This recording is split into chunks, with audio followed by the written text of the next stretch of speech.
I would like to discuss about divine partnership and waiting for an experience that truly ignites your soul. A lot of times I hear all kinds of entanglements where we're in these relationships, we're confused, they're confused, maybe multiple people haven't moved on from the ex, they haven't moved on from their ex, and there's just all of this drama, right? And we kind of settle for the drama of relationship, and I think a lot of that has to do with low self-worth. And many times we think we have to go through the drama in order to discover what is healthy for us and what is not healthy for us. But what can happen is we can start to get in a habit of going into relationships and ignoring what we truly desire out of love or out of an intimate relationship. And I think when we go back to the basics, when we're like, a young person, we're connected to our inner child, we want to experience creative collaboration with someone, right? We want to experience synergistic radiance. I remember looking at a photo of me, I don't know, maybe I'm 6 years old and I'm with my little friend, my little guy friend, and there was this radiance that we had, and it was manifested through the harmony that we created together, because we were both wanting to participate. We were both wanting to practice the flow of love, and we were willing to commit to each other in that moment, to be present with each other, to give attention to each other. And I think there is a sense of emotional maturity in that picture, even though I'm like 6 years old, right? There's an emotional maturity that comes from when you are making a decision. A lot of times we're not making decisions. We're kind of waiting around. I somewhat, never mind, maybe this, and oh, that should be it. And we get very confused, because in our life we have so many choices, especially if you live in the United States of America, right? The Western culture, there's all of this just choice just kind of thrown in your face with commercials and all this consumerism, right? And we kind of put that into our relationships. But if we really took that time that we're spent so much chasing around, as Yogi Bhajan would call it, and we spend that time to really get to know ourselves, because we're so cosmic. You know what I'm saying? When you really start to get to know yourself, we are so cosmic. Like, we, yes, are of Earth, and we have to deal with the matrix of Earth and the polarity, and we have to, build ourselves up, and we're going to be given lessons, and some are going to be harsh and some are, going to be gentle, right? But we're so cosmic, and, we're taught to not really spend a lot of times with ourselves, right? We're taught to just kind of quickly find somebody, and if we're not with somebody, then we're going to get questions about that. And this movement forward into the Aquarian age has a lot to do with partnership, right? Aquarius is inspired by partnership, but the partnership for the Aquarian age has a lot to do with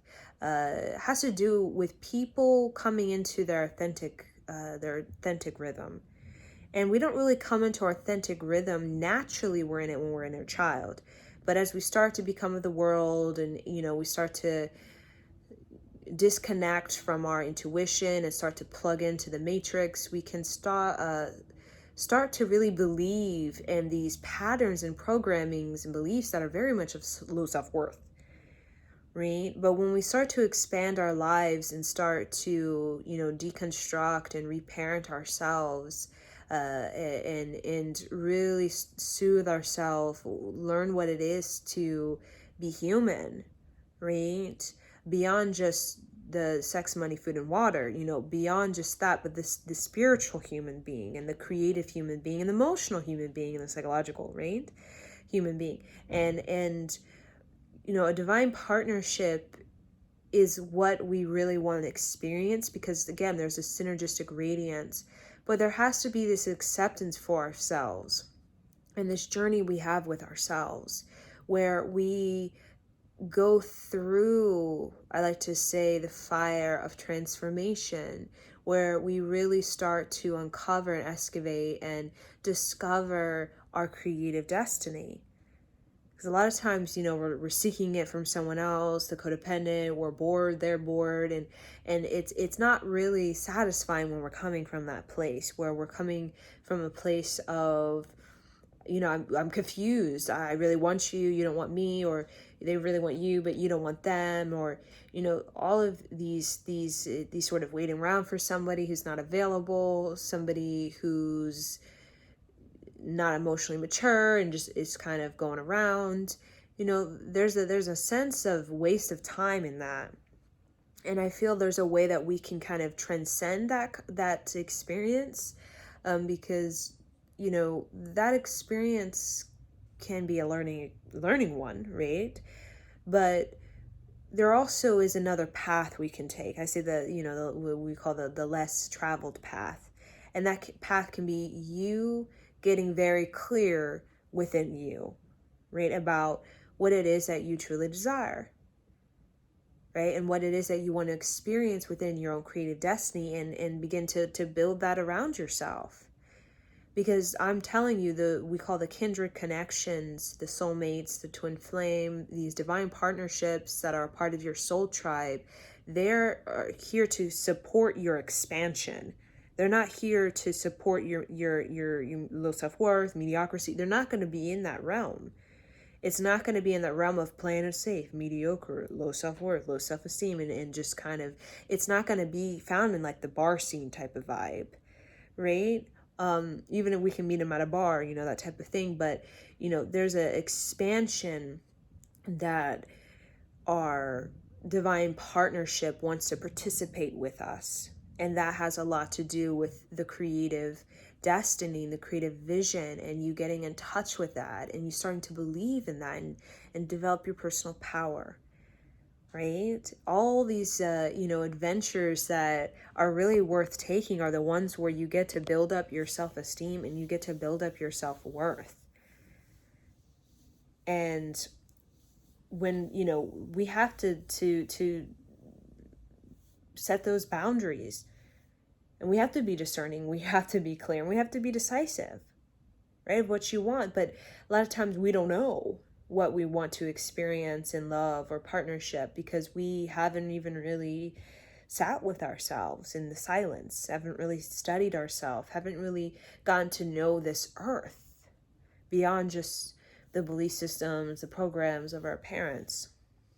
We haven't really dropped into our sacred sexuality. We haven't really dropped into our sensuality. We haven't really connected to our emotionality or our sovereignty, our spirituality, right? And we get very much interlocked and intermingling and with these partnerships, and we just, a lot of the drama, and don't feel really whole, right? Feel like there's something missing, and feel like we're still searching, and feel that we're just, it's not it. We all know that. We've all had that feeling like this is just not it, right? And we kind of pull away, but then we've already gotten, made these promises that we just were not in a frame of mind to make these type of promises.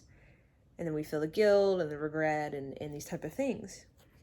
So, we can have that experience, which we do, but then we, there's always a point that really unlocks the divine partnership for our future, where we really start to calm down, we really start to self-soothe, and we really start to focus on our creative destiny.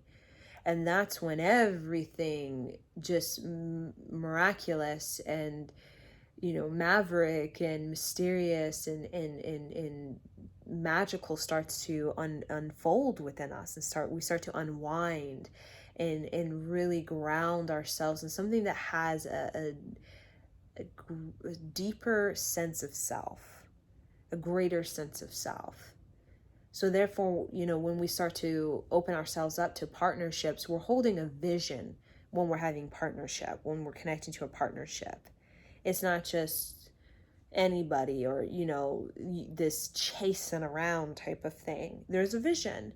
And we start to really hold true to that vision. We start to work towards that vision from a place of emotional maturity, from a place of courage, and from a place of confidence in ourselves. And I think a lot of times we lose that confidence is because, the time, the impatience, the creative frustration.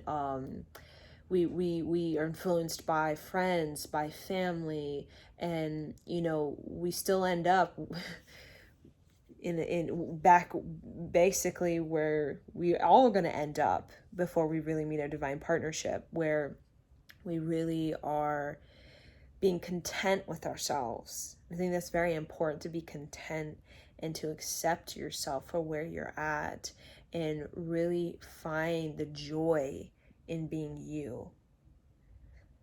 Because that will fill you up, that will nourish you, that will make you like an overflowing cup. And that's the place where we really can deepen our creative breath and deepen our sexuality and our spirituality and our sensuality.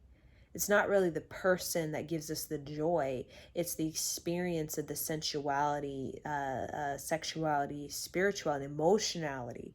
Because when we're with a partner, they activate and trigger and unlock and open things up for us. And that's why we have the joy in the person. It's they help us to expand. That's why we don't have, the joy, and it's because they're not helping us expand. We're going through the karma of the low self-worth and low self-esteem, and we know that we're going to have to work through that, and we're going to have to get real, and it's not going to be easy in some ways when we're dealing with that dramas that we have. And that to move forward, to really retrieve more of yourself and the talents, gifts, strengths, and creativity of yourself, it's going to be uncomfortable. It's going to be evolutionary. It's going to be expansive, but it's going to also be demanding in the way that you're going to have to practice and participate in the flow of love and connect to your vision and create determination and dedication around that vision.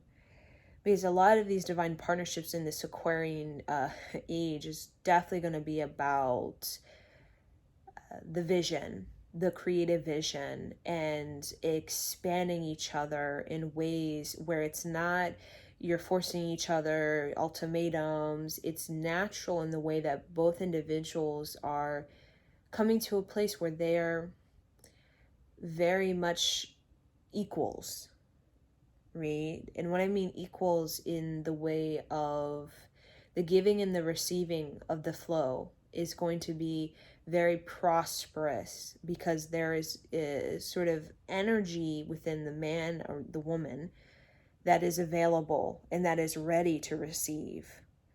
Not everybody is ready to receive the flow of the creative flow of energy, to receive their, their cosmic vibration, their authentic self, because they have these low self-worth. They don't feel good enough for it.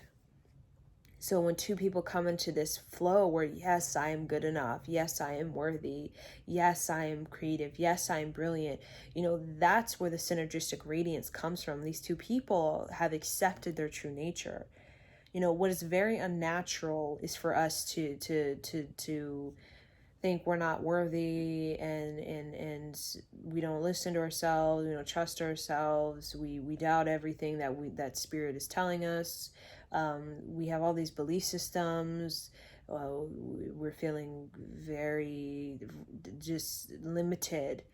And the Aquarian age is a lot about the work that we're going to do together, but also individually, because Aquarius has to do with the individual building up a sovereignty so that they can relate to someone from a more authentic place, and vice versa. So I just wanted to share about the divine partnership and the importance of finding the joy, the authentic joy in your individuality and your interdependence, so that you can start to understand the vision, the creative vision you have, the creative destiny you have in the partnership that's going to expand your already united self.